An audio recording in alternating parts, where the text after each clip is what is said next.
Welcome to Jaibhim TV. Jaibhim దినపత్రిక నుండి ప్రధానమైనటువంటి వార్తని చూసే ప్రయత్నం చేద్దాం. శాఖల కూర్పులో వీడని ఉత్కంఠ. మంత్రి శాఖలో మార్పులు సంభవించిన ప్రజలకు మేలు జరిగేనా? అధిష్టానం ముఖ్య నేతల చుట్టూ పైరవీలు చేస్తున్న ఆశావాహక మంత్రులు. మంత్రిశాఖ మార్పులలో ఎక్కడ లేని టెన్షన్. సమర్థవంతమైన నాయకత్వం కోసం తీవ్ర ప్రయత్నం చేస్తున్న కాంగ్రెస్ అధిష్టానం. రాష్ట్రంలోని పలువురు ముఖ్య నేతలకు ఢిల్లీ పెద్దల పిలుపు. హోంశాఖ, విద్యాశాఖలపై కన్నేసిన సీనియర్ నేతలు. గత ప్రభుత్వంలో డిప్యూటీ సీఎం విద్యాశాఖ హోదాను కొనసాగించారు. హోంశాఖకు అన్ని విధాల అర్హుడు మంత్రి ఉత్తమ్ కుమార్ రెడ్డి. మంత్రిశాఖల మార్పులలో ఆచితూచి అడిగేస్తున్న ఢిల్లీ పెద్దలు. విమర్శలకు తావీయకుండా తీవ్ర ప్రయత్నం చేస్తున్నారు. విద్యాసంస్థల వ్యాపారవేత్తలకు విద్యాశాఖ కేటాయించొద్దు. విద్యాశాఖ కేటాయించవద్దు. కీలక శాఖలను సమర్థవంతంగా నిర్వహించిన సీఎం రేవంత్ రెడ్డి. కష్టపడి సాధించుకున్న ప్రభుత్వాన్ని కదలకుండా కాపాడుకోవడం కోసం కాంగ్రెస్ అధిష్టానం తీవ్ర శ్రమ పడుతుందన్నారు డాక్టర్ బరిగల శివ. తన అభిప్రాయాన్ని వ్యక్తపరిచారు. 18 నెలల పాటు కొనసాగిన మంత్రి పదవులలో ఆర్థిక శాఖ, భారీ నీటిపారుదల శాఖ, ఐటీ శాఖ మంత్రులుగా కొనసాగిన మల్లు భట్టి విక్రమార్క, ఉత్తమ్ కుమార్ రెడ్డి, దుద్దిల శ్రీధర్ బాబులు సమర్థవంతమైన నాయకత్వాన్ని కొనసాగించడమే కాకుండా రాజకీయ అనుభవాన్ని పరిపాలనలో కొనసాగిస్తూ ప్రజాపాలనకు ధీటుగా ప్రజల మనసును గెలుచుకున్నారు.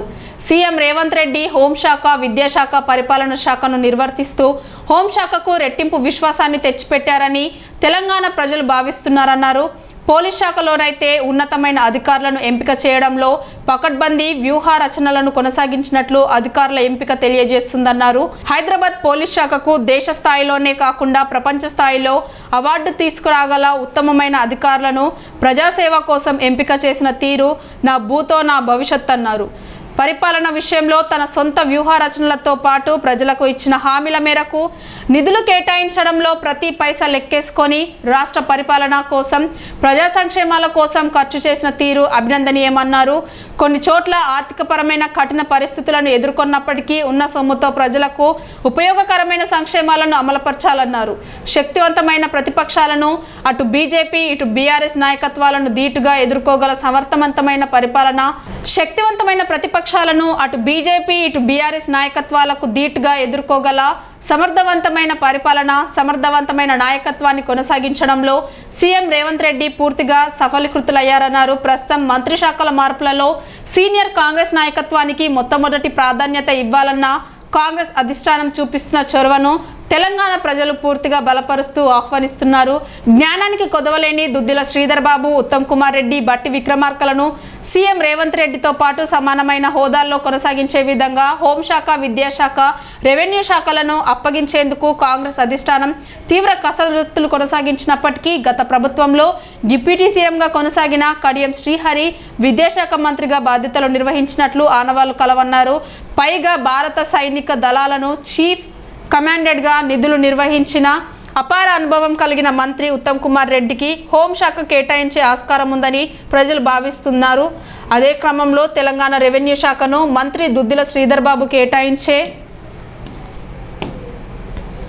ఆస్కారం ఉందన్నారు. ప్రధానంగా పోలీస్ శాఖలో ఎమ్మెల్యేల లేఖల సిఫారసులతో పోస్టింగులు కేటాయిస్తున్న పరిస్థితుల దృష్ట్యా రాజకీయ నాయకులకు అనుగుణమైన అవకాశవాదమైన పోలీస్ అధికారులను ఎస్ఐ స్థాయి మొదలుకొని పై స్థాయి వరకు పోస్టింగులు తెప్పించుకుంటున్న నాయకుల పట్ల కాంగ్రెస్ అధిష్టానం ప్రభుత్వంపై రాష్ట్ర ఇంటెలిజెన్స్ వ్యవస్థ గుర్రుగా ఉందన్నారు. తెలంగాణ రాష్ట్ర వ్యాప్తంగా ఎక్కడ చూసినా గత బీఆర్ఎస్ హయాంలో రెస్ట్ లేకుండా పోస్టింగ్లలో కొనసాగిన ఎస్ఐలు, సిఐలు ప్రస్తుత కాంగ్రెస్ ప్రభుత్వంలో నిరంతర పోస్టింగులు కొనసాగిస్తూ రాజకీయాలను, ప్రభుత్వాలను ఏ రకంగా బోల్తా కొట్టిస్తున్నారో, దానివల్ల ప్రజలకు ఎంత తీవ్ర అన్యాయం జరుగుతుందో ప్రభుత్వం పసిగట్టలేకపోతుందన్నారు. భారత రాజ్యాంగ నియమం ప్రకారం రాష్ట్ర ప్రభుత్వానికి 18 మంది మంత్రులను కొనసాగించుకునే అవకాశం ఉంటుండగా ప్రస్తుతానికి నూతనంగా ఎన్నిక చేయబడిన మంత్రులతో పాటు 15 మంది మంత్రులను కాంగ్రెస్ ప్రభుత్వం ప్రజాపాలనలో భాగంగా వివిధ మంత్రి శాఖలో కొనసాగిస్తుందన్నారు. నూతనంగా ఎన్నిక చేయబడిన మంత్రులతో పాటు పాత మంత్రులలో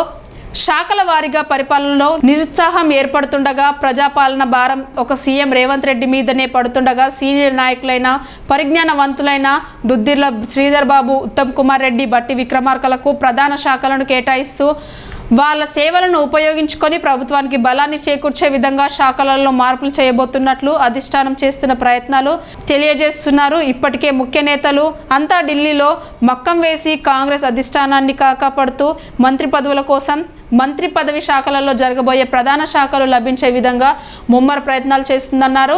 ఆర్థిక, రెవెన్యూ, భారీ నీటిపారుదల శాఖలలో మార్పులు సంభవించేనా వేచి చూడాలన్నారు. ధరణి చట్టానికి దీటుగా భూభారతి చట్టం ఇప్పటి వరకు ప్రజలకు చేసిన ఉపయోగం కానీ మేలు కానీ ఏమీ లేదన్నారు. రాష్ట్రంలో అత్యంత విలువైన శాఖగా కొనసాగుతున్న రెవెన్యూ శాఖ రెవెన్యూ అధికారుల చేతిలో కీలుబొమ్మగా మారిపోయి నేరుగా కలెక్టర్ స్థాయి అధికారులే భూ వ్యాపారులకు పాల్పడే దుర్మార్గపు స్థితికి రాష్ట్ర రెవెన్యూ శాఖ నెట్టివేయబడిందన్నారు. అధికారుల తీరు పట్ల మార్పులు రాకపోవడంతో ప్రజలు, రైతులు తెగ ఇబ్బందులు పడుతున్న పరిస్థితి సందర్భాల్లో ఈ వ్యాపారస్తులు అధికమైన బలాలను పొందుకుంటూ పాత ధరణి చట్టాన్ని కొత్త భూభరణి రూపంలో వాడుకుంటున్నారన్నారు. ధరణి చట్ట నిర్మాణకర్తల్లో ప్రధానమైన అధికారి ప్రస్తుత రెవెన్యూ కమిషనర్ భూభారతి చట్టంలో కీలక అధికారిగా చైర్మన్గా ఉండగా రెవెన్యూ శాఖకు న్యాయం ఎలా జరుగుతుందన్నారు. మిగిలిన మంత్రుల శాఖలలో మార్పులు సంభవించబోతున్నట్లు వస్తున్నటువంటి వార్తలలో ఊహాగానాలు ఎంతో నిజమెంతో కొద్ది రోజుల్లో తెలిసిపోతుందన్నారు. ప్రజా సంక్షేమాలను అమలుపరిచే విధంగా మంత్రిత్వ శాఖలలోని కేటాయింపులు, మంత్రి శాఖలలోని మార్పులు ప్రజాభిష్టానం మేరకు ప్రజలను మెప్పించే విధంగా జరగాలని రాష్ట్ర ప్రభుత్వం ఢిల్లీ కాంగ్రెస్ కలిసినట్టుగా ప్రజలకు ఏ విధంగా మేలు చేకూర్చడం జరుగుతుందో వేచి చూడాలన్నారు. మంత్రిత్వ శాఖలలో ఇప్పటికే పలు రకాల పైరవీరులకు చోటిచ్చారని ప్రజలు భావిస్తున్న తరుణంలో అధిష్టానం నిర్ణయం ప్రజలకు అనుకూలంగా ఉందన్న నాయకులకు అనుకూలంగా ఉందన్న వాటికి భిన్నంగా పైరవీరులను ఎంపిక చేసే విధంగా ఉంటుందా వేచి చూడాలన్నారు. ప్రజల కోసం నిజాయితీగా కష్టపడుతున్న నాయకులకు ప్రథమ స్థానం కేటాయిస్తూ సమర్థవంతమైన నాయకత్వాన్ని బలపరిచే విధంగా సీఎం రేవంత్ రెడ్డి నేతృత్వంలోని మంత్రి శాఖల మార్పు తగిన రీతిలో సామాజిక న్యాయాన్ని పాటించే విధంగా నిర్ణయం జరగాలన్నారు. ఇప్పటికే తెలంగాణ రాష్ట్రంలో వ్యాపారులకు పెట్టింది పేరుగా పరిపాలన సాగుతుందని, కాంట్రాక్టర్ల విషయంలో నాయకులు డబ్బులు దండుకుంటున్నారని విమర్శలు సంభవిస్తుండగా నేడు తెలంగాణ రాష్ట్రంలో కొనసాగుతున్న మంత్రి శాఖల మార్పు వేడి పుట్టిస్తూ రాజకీయాన్ని ఒక్కసారిగా ముందుకు తీసుకెళ్తుందన్నారు. ప్రజల మేలు కొరకు జరగబోయే ప్రతిష్టాత్మకమైన నిర్ణయాల్లో వ్యాపారులకు, రాజకీయాలకు అనుగుణమైన నాయకత్వాన్ని బలపరుచుకుంటారా? ప్రజాసేవ కొరకు, ప్రజల సంక్షేమ కొరకు సమర్థవంతమైన నాయకులను ఎంపిక చేస్తారా? ఏం జరుగుతుందో ప్రజలతో పాటు తెలంగాణ వాదులు ఆతృతగా, ఉత్కంఠగా ఎదురు చూస్తున్నారన్నారు. ముఖ్యంగా తెలంగాణ రాష్ట్రంలో విచ్చలవిడిగా కొనసాగుతున్న ప్రజా అణచివేత విధానం, ప్రభుత్వ అధికారుల ఒంటెత్తు పోకడలు, అన్ని ప్రభుత్వ శాఖలలో విచ్చలవిడిగా దుబారగా కొనసాగుతున్న అవినీతి, ప్రజాస్వామికమైన విలువలను పెంచి పోషించే విధంగా కొంతమంది మంత్రులు అసాంఘిక శక్తులను, భూ కబ్జాదారులను, వ్యాపారస్తులను పెంచి పోషిస్తున్న తీరు పట్ల తెలంగాణ ప్రజలు కాంగ్రెస్ ప్రభుత్వంపై గతంలో పెట్టుకున్న విశ్వాసం దినదినానికి తగ్గిపోతుండడంతో కాంగ్రెస్ ప్రభుత్వాన్ని, ప్రజాపాలనను బలమైన శక్తిగా నిలపడం కోసం మంత్రి, రాష్ట్ర కేటాయింపు, మంత్రిత్వ శాఖలోని మార్పులను రాష్ట్ర ప్రభుత్వం, కాంగ్రెస్ అధిష్టానం నిజాయితీని నిలువెత్తు ప్రజాభిప్రాయాన్ని బలపరుస్తుందో తెలంగాణ వాదులు గమనించువారై ఉండాలన్నారు. తెలంగాణ రాష్ట్ర ప్రభుత్వంలో మంత్రివర్గ విస్తరణలో భాగంగా ఇటీవలే ముగ్గురికైతే మంత్రి పదవులను కేటాయించడం జరిగింది. కానీ ఇప్పటి వరకు ఎవరెవరికి ఏ శాఖ ఇచ్చారనే దానిపై ఇంకా క్లారిటీ రాలేదు. కీలకంగా మారిన హోంశాఖ, విద్యాశాఖ, మిగతా శాఖలైతే ఉన్నాయి. ఏ శాఖ ఎవరికి కేటాయించాలనే దానిపై ఉత్కంఠ కొనసాగుతుంది. మరికొంతమంది సీనియర్ నాయకులు ముఖ్య శాఖలైనటువంటి వాటిపై కన్నేసినట్టుగా డాక్టర్ బర్గెల శివ గారు రాసినటువంటి ప్రధానమైనటువంటి వార్త. చూడాలి ఈ ఉత్కంఠకి ఎప్పుడు తెరపడనుందో. చూస్తూనే ఉండండి జై భీమ్ టీవీ.